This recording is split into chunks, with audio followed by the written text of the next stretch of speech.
Hey y'all, it's WM Titsworth. I'm a corrective exercise specialist and a certified personal trainer for Gold's Gym. Today I'm going to teach you how to straighten your back. This is what I do to manage my scoliosis. I've had it for almost my whole life. I've always been fighting it. I had it since age 8. I'm 52 now. Roll out your thoracic back, first and foremost. Get a foam roller from someplace and start rolling out your thoracic back. Do not roll over your cervical spine, which is your neck. Do not roll over your lumbar spine, which is your lower back. Do not roll over your floating ribs, which are your floating ribs. You want to be around T2 to T11, okay? In that area is where you want to roll. You want to roll from 2 inches below your shoulder blades up towards your neck. You'll find a spot where you stop. You see me reset there. I start over and I roll out the dough. The same way every time in the same direction. Do this and you got to hold that position on the tension for 30 to 60 seconds. If you don't hold it for that long, it won't work. 30 seconds before you work out, 60 seconds after you work out. See, I'm resetting again. Keep rolling out the dough. Get that thing ready to be lengthened and strengthened. All right, let's move on to the latissimus dorsi. It looks like I got some slobber on my shirt or some action right there. But what we're finding here is latissimus dorsi is a chunk of muscle right under your armpit. It's a big muscle. You need to find that. You need to make sure that it's inhibited on both sides. Notice my hand is as far out as I can reach. My thumb is pointing towards the ceiling. I've got my other leg crossed so that I can brace myself. I'm twisting my torso. It gets this spot, and you don't want to roll up and down when you're doing this move because you'll get these striated bruises on your armpits or under your armpits that look like somebody grabbed you really with a lot of intent. It might get you in trouble with your missus or your mister. So don't do that. Anyway, just roll on it this way. Twist on it without going back and forth. It'll save you a little bruise action. Lengthen the latissimus dorsi, if you will. All right, let's move on. Sanskrit yoga. Let's do the Bidalasana, Bitalasana. All right, there's Bidalasana, angry cat. Bitalasana, cow. Okay? Notice that my neck is not getting cranked too much. Right there, it's neutral, but as I bring down into the cow position, my neck, I'm not looking on the horizon. I'm keeping my neck neutral. It's very important that you do this. Don't get all yogied out and put your neck into crazy extension. This is a thoracic back mobility movement. We do not want to get the cervical spine into it or the lumbar spine into it too much. Okay? Does that make myself clear? Bitalasana. Bidalasana. Learn your Sanskrit. It's a good language. See how I'm doing that nice and smoothly? Angry cat. Lazy cow. Throw your shoulder blades back too as you're doing it, okay? Do it for a minute. Go to the next thing. Here we go, child's pose. With a twist. So I want you to grab over and reach over, inch your hands over to your left. Reach out, keeping the elongation of your lats and everything on the posterior side that's involved in making you crooked. Try to get the same amount of mobility on your left as you do your right. This is what you're shooting for. This is classic yoga with a twist. Notice how my feet are shoulder width apart. Just comfortably set on my toes. Reaching back and forth. I did this for about a minute, and that should be good. The cat's gonna come over and help eventually. She probably smells me in a position where she could eat me if she wanted to. A little serial killer. I'll make another video about that some other time, about how I could actually save the marsupials of Australia from the feral cats. Anyway, all right, here she's back. All right, so I'm doing the, what is this, happy baby pose? I can't remember the word in Sanskrit. I need to study more. So the cat's helping me out here. This is the way you stretch your lower spine, okay? Reaching over and grabbing your toes, that's one of the worst stretches you can do. I should do a video on that. I probably should do a lot of videos on this kind of stuff. See, I'm moving my hips out. There's these little areas in your hips. Certain positions are not as comfortable. Find that position. This will get your lower back, your lumbar spine lengthened out, okay? And get some relief in there. All right, it looks goofy, whatever. The cat is there to protect me from whatever might try to attack me in this position, which I don't want to think about that. But we're gonna move on to the next move right about now. All right, this is the Y. You're leaning over, this frontal plane movement. Leaning over, it's an active stretch. You're slowly moving over, finding your center, getting a stretch on the good posterior side. I said stretch. That's the way they say it in New Zealand. Stretch. Stretch your muscles. Stretch! And reach and stretch! So do this for about a minute as well. Okay, all these moves, you should just do them with quality motion. If there's something that's hanging up on you, take your time on it. Work on that little movement. These are not fast movements. This is not stuff we want to be trucking through. We're trying to just lengthen our back, and right now we're actively stretching it out in all the possible ways that it could be moving. This one's in the frontal plane, a plane that we don't use enough. Just like I don't use the cat brush that gets the hair off, apparently. Or dog hair, because I'm sure there's a dog in this house somewhere. There usually is. Next, side planks, sort of.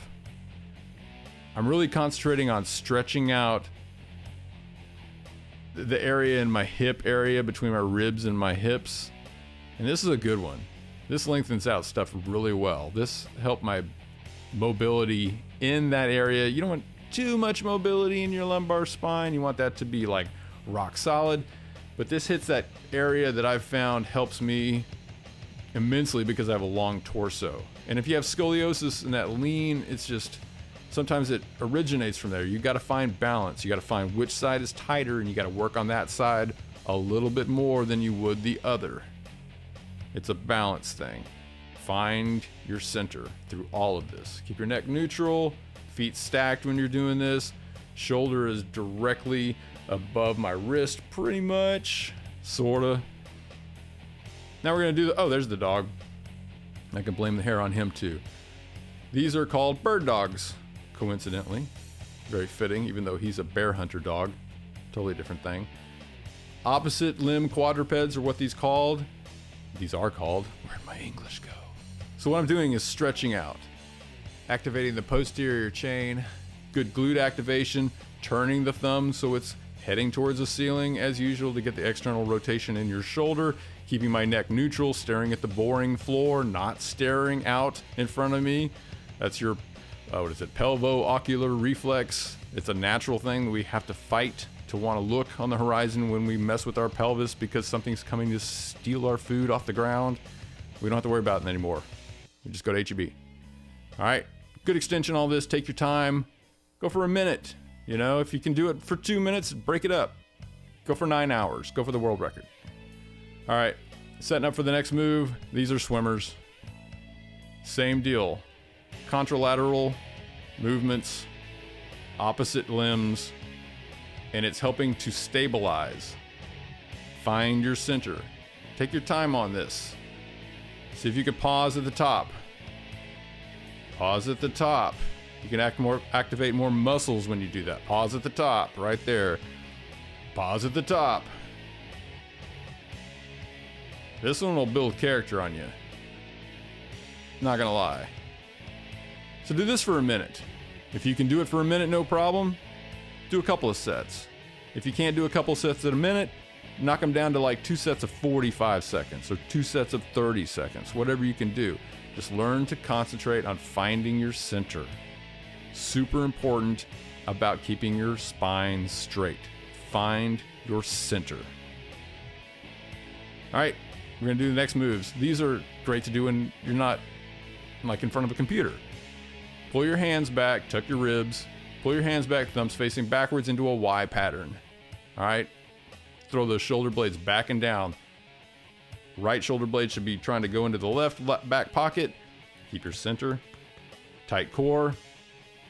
Hold it straight, 30 seconds, and then switch over to the next move, which would be a T pattern. Turn at your shoulders so that you're holding plates of food, okay? Push them out, stretch out as far as you can. Loosen your neck. Your neck is not supposed to be involved in this. See if I turn sideways, turning those thumbs back and down. Keep your core nice and solid. Don't let your ribs pop out, okay? This is your T position. You're just holding this for 30 seconds. It's a burn. Takes 2 minutes of your time, but it can reset from the computer work. This is a W pattern. Arms in a W, and your elbows are in front of your hands.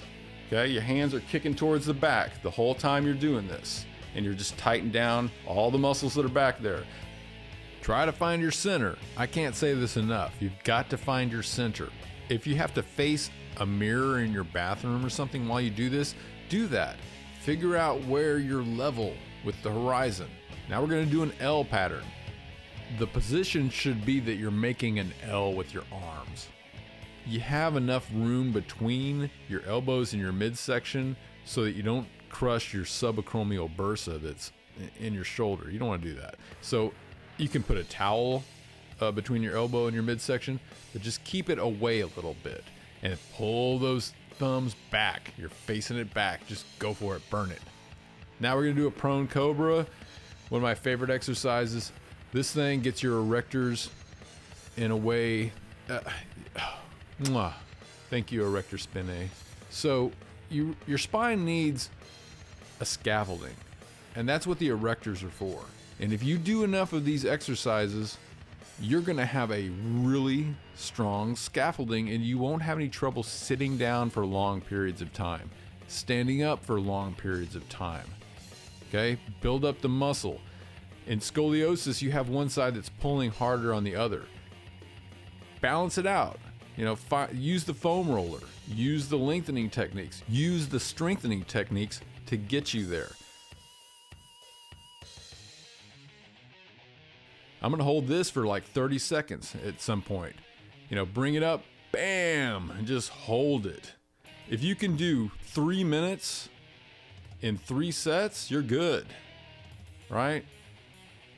Then do some rows. Get some dumbbells. They don't have to be golden. Mine are. Do a little external rotation up at the shoulders. Bring them up. Strengthen your back. Your spine needs support. A strong back is a healthy back. End of story. Okay? A strong back is a healthy back. Remember this. I hope you got some stuff out of this video. I don't think I need to explain how YouTube works. See ya.